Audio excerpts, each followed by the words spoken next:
From KUNC and the NPR network, this is In The NoCo. I'm Erin O'Toole.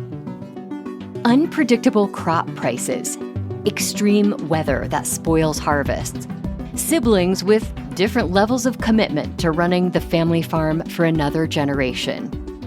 Many farmers on Colorado's eastern plains face uncertain futures, even when they love working the land as much as this farmer does. Stephanie, I want to stop here. This is, for us, iconic. This field to the left, which is not a very pretty field. I mean, it's rough. It's not the greatest soil, anything. This is the field my dad was able to purchase in 1973. That's farmer Rod Lenz, showing off his family farm to reporter Stephanie Daniel in the new 5th season of the award-winning KUNC podcast, The Colorado Dream. This season, the show offers a glimpse into the inner workings of a family farm. The first new episode is in podcast feeds now. Stephanie, who also hosts the show, is here to give us a preview of the new season. Stephanie, welcome. Hi, Erin. Thanks for having me. The Colorado Dream has always followed a different group of people striving for a better life. Previous seasons followed high school students or immigrants, for example. You followed farmer Rod Lenz and his family in the new season, and I just want to say I love how you capture the sound of the Lenz farm in this clip. We'll see if it starts. In a huge work shed near Ray, Colorado, Rodney Lenz sits atop a nearly 7 feet tall cherry red Farmall M tractor with a beet digger. He bought the tractor and then rebuilt the digger in 2009 using a patchwork of parts and some expert advice. I says, Dad, I see this old beet digger near Fort Morgan. So we went out and asked this guy if we could go rummage through his junk pile. There are plenty of farmers that you could have interviewed out on the plains. What was it about the Lenz family that made them interesting subjects to follow for multiple episodes? That's a great question, Erin. Rod actually just started out as a background source.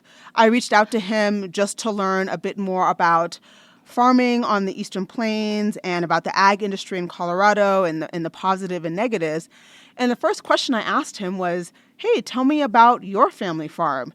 And then he told me this story that was just so interesting. And I was like, you know what?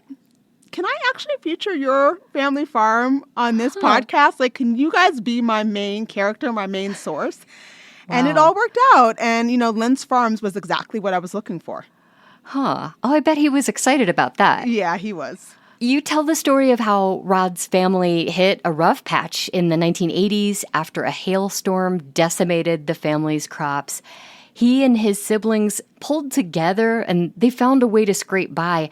How did they do it? And what does that illustrate about how modern-day family farms can find a way to survive? Erin, it really came down to something very simple. They communicated with each other. They discussed which roles fit their interests and their skill sets best. And they also held each other accountable because they were all working towards one goal, which was making this farm profitable. Marty Bowie, he's the current CEO and a partner and owner of the farm, and he also appears in the podcast. And he explained that this family farm was like a marriage. There's give and take and compromise and, admitting faults and following somebody else's lead.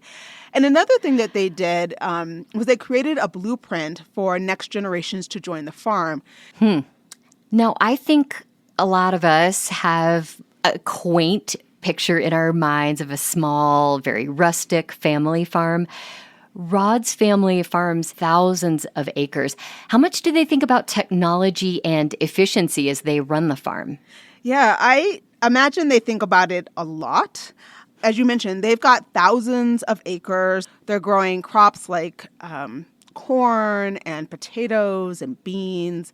And then they've also got this cattle operation. So they raise cows, and then they recently purchased a feedlot. They also have a packing shed for their potatoes. So they've got a lot going on. I mean, this is a business, and they want to be profitable, and they want to be successful, and that's how they run their business.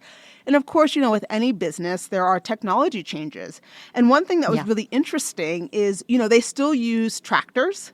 And tractors are very old school. They've been around for a long time. But now some of these tractors are automated. Wow. So one time when I visited the farm, I sat in a tractor with Marty as he was fertilizing the corn plants. So you see these circle pivots, right? You go around in a circle, and we were just kind of laying out the fertilizer on the corn. And inside the cab of the tractor, he had all these screens, and it was semi-autonomous, and it would help him make sure that he was driving straight. It was really interesting. Sort of this intersection between old and new, because there's something that is very old school about it, and that, you're digging and planting things in the ground, but yet, of course, technology continues. And so there are newer and better ways to make it happen more efficiently. Yeah, it really has changed and just blends past and present and future. Right, exactly.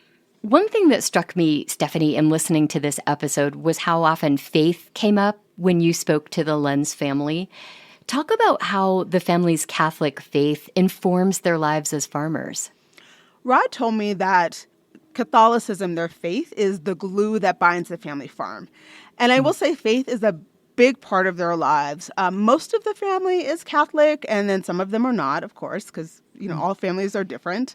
Sure. When I first talked to Rod, when we had that first sort of info background call, he mentioned that they run the farming operation sort of based on 3 pillars. And those are work ethic, integrity, and common values. And I think that they really try to infuse those values, those pillars in everything that they do. And he told me that, of course, they're a business, they want to make money, but making money isn't everything. Right. And it can be done with integrity and ethics. Right, exactly. You produced 3 episodes about the Lenz family, and you spent months reporting this story. Just briefly, Stephanie, what do you think a lot of suburban or urban residents of the Front Range don't realize about the farmers who live just to the east? So I'm just going to focus on one thing, which I didn't have much time to get into during the podcast, but this is about the closeness of this family. So this farm started out with a dad and 4 sons, and, those sons had kids who have since had kids. So now there's 4 generations of this Lenz family. And some of them grew up on the farm with siblings and cousins of all ages.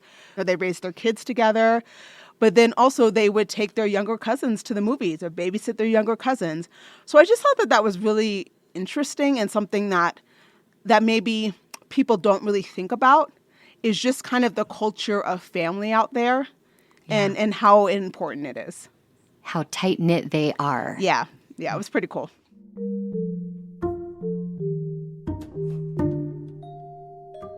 KUNC's Stephanie Daniel hosts the podcast The Colorado Dream.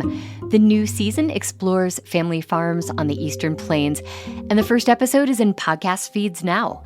You can also hear new episodes on Mondays at 7:45 a.m. and 3:44 and 5:44 p.m. on KUNC. Stephanie, thanks so much, and congratulations on the new season. Thank you, Erin. You'll find a link to the Colorado Dream in our show notes and at KUNC.org. That's it today for In The NoCo. I'm Erin O'Toole. Thanks so much for listening.